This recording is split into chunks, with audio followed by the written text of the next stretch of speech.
ಇವತ್ತು ನಮ್ಮ ದೇಗುಲಗಳ ಪಯಣದಲ್ಲಿ 2 ದೇವಸ್ಥಾನಗಳನ್ನು ತೋರಿಸುವಂತಹ ಪ್ರಯತ್ನವನ್ನು ಮಾಡ್ತಾ ಇದ್ದೇನೆ. ಮೊದಲನೇದಾಗಿ ಶ್ರೀ ರಾಘವೇಂದ್ರ ಸ್ವಾಮಿ ದೇವಾಲಯ. ಇದು ಚನ್ನಪಟ್ಟಣದಲ್ಲಿರುವ ಕೋಟೆ ಬೀದಿನಲ್ಲಿ ಈ ಒಂದು ಸುಂದರವಾದಂತಹ ಮತ್ತು ಅತಿ ಪುರಾತನವಾದಂತಹ ದೇವಸ್ಥಾನವನ್ನು ನೋಡ್ಬೋದು. ಮೊದಲಿಗೆ ನಾನು ನಿಮಗೆ ರಾಘವೇಂದ್ರ ತೀರ್ಥರ ನಾನು ನಿಮಗೆ ಒಂದು ವಿಗ್ರಹವನ್ನು ತೋರಿಸಿದ್ದೇನೆ.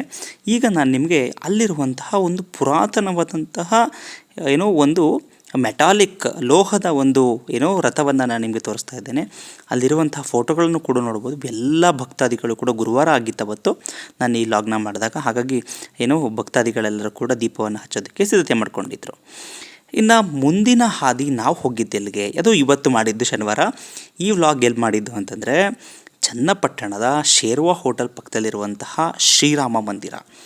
ಇದರ ಆರ್ಚನ್ನು ನೋಡ್ಬೋದು. ಈ ಆರ್ಚ್ ಎಷ್ಟು ಬೃಹದಾಕಾರವಾಗಿದೆ ಅಂತ.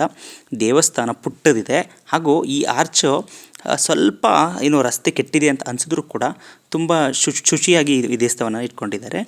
ಈ ದೇವಸ್ಥಾನಕ್ಕೆ ಎಂಟರ ತಕ್ಷಣ ನನಗೆ ಸ್ಪೆಷಲ್ ವೈಬ್ ಕಂಡಿದ್ದು ಎಲ್ಲಿಂದ ಅಂತಂದರೆ ಈ ರಂಗೋಲಿನ ನೋಡಿದಾಗಿಂದ.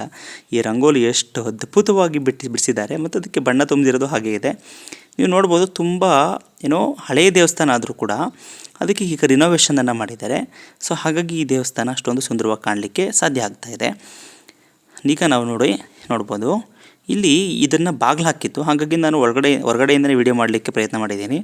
ಇಲ್ಲಿ ಒಂದು ರಥ ಇದೆ, ಶ್ರೀರಾಮದೇವರ ರಥ ಅಂತಲೇ ಇದನ್ನು ಕರೀತಾರೆ. ಇದನ್ನು ರಾಮನವಮಿಯ ಸಮಯದಲ್ಲಿ ಇದನ್ನು ಆಚೆ ತಗೊಂಡು ಬರ್ತಾರೆ. ಹಾಗೂ ಇಲ್ಲಿ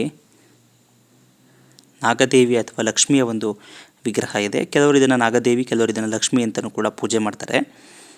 ನೀವು ನೋಡ್ಬೋದು, ತ್ರಿಶೂಲ ಸಮೇತವಾಗಿ ಹುತ್ತದ ಆಕಾರದಲ್ಲಿರುವಂಥ ದೇವಿ. ಇನ್ನು ಮುಂದೆ ಹೋದರೆ ಅಲ್ಲಿ ದೇವಸ್ಥಾನದ ಒಂಚೂರು ಮುಂದೆ ಅಂದರೆ ಎಂಟ್ರೆನ್ಸ್ಗೆ ಹೋದ ತಕ್ಷಣವೇ ಅಲ್ಲಿ ನೋಡ್ಬೋದು ಎಷ್ಟು ಸುಂದರವಾಗಿ ಆ ರಂಗೋಲಿಯನ್ನು ಕೂಡ ಬಿಡಿಸಿದ್ದಾರೆ ಅನ್ನೋದನ್ನು. ಈಗ ನಾವು ದೇವಸ್ಥಾನದ ಒಳಗಡೆ ಹೋಗ್ತಾ ಇದ್ದೀವಿ. ಇನ್ನೂ ಪೂಜಾ ಸಿದ್ಧತೆಗಳು ನಡೀತಾ ಇತ್ತು. ಆಗಲೇ ನನಗೆ ವಿಡಿಯೋ ಮಾಡ್ಕೊಳ್ಳುವಂಥ ಒಂದು ಸೌಭಾಗ್ಯ ಸಿಕ್ತು. ನೋಡಿ, ಎಷ್ಟು ಗೊಂಬೆಗಳಿಗೆ ಹೇಗೆ ಬಟ್ಟೆಗಳನ್ನು ಹಾಕಿರ್ತಾರೆ ಹಾಗೆ ದೇವರುಗಳಿಗೆ ಬಟ್ಟೆಗಳನ್ನು ಹಾಕಿದರು. ನನಗೆ ತುಂಬ ಮನಸ್ಸಿಗೆ ಆನಂದವನ್ನು ಕೊಡ್ತು, ಇಷ್ಟ ಆಯಿತು ಅಂತ ಹೇಳ್ಬೋದು. ಹಾಗೂ ನೋಡಿ, ಶ್ರೀರಾಮಚಂದ್ರ, ಶ್ರೀ ಲಕ್ಷ್ಮಣ ಅಲ್ವಾ, ಸೀತಮ್ಮ ಮತ್ತು ಆಂಜನೇಯ ಸಮೇತವಾಗಿರುವಂಥ ದೇವಾಲಯ ಶ್ರೀ ಶ್ರೀರಾಮ ಮಂದಿರ.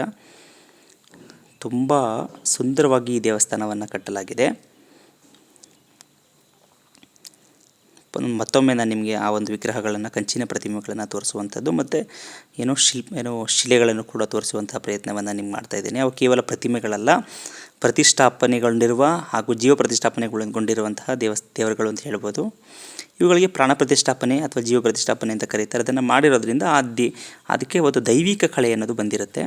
ಹಾಗೂ ಇಲ್ಲಿಗೆ ಬರುವಂತಹ ಭಕ್ತಾದಿಗಳು ಏನಾದರೂ ಒಂದು ಹರಕೆಯನ್ನೇ ಕಟ್ಕೊಂಡು ಬಂದಿರ್ತಾರೆ ಅಂತ ಹೇಳ್ಬೋದು. ಯಾಕೆಂದರೆ ಇಲ್ಲಿಗೆ ಏನೇ ಬಂದನ್ನು ಕೇಳಿದ್ರೂ ಕೂಡ ಆ ಶ್ರೀರಾಮಚಂದ್ರ ಎಲ್ಲವನ್ನು ಕೂಡ ಕರುಣಿಸ್ತಾನೆ ಅನ್ನುವ ಒಂದು ನಂಬಿಕೆ ಇಲ್ಲಿನೇ ಇದೆ. ನೀವು ಕೂಡ ಒಂದು ಸಲ ಈ ಒಂದು ದೇವಸ್ಥಾನವನ್ನು ವಿಸಿಟ್ ಮಾಡಿ ಅಂತ ಹೇಳ್ತಾ ಈ ಲಾಗ್ನ ಮುಗಿಸ್ತೆ. Thank you.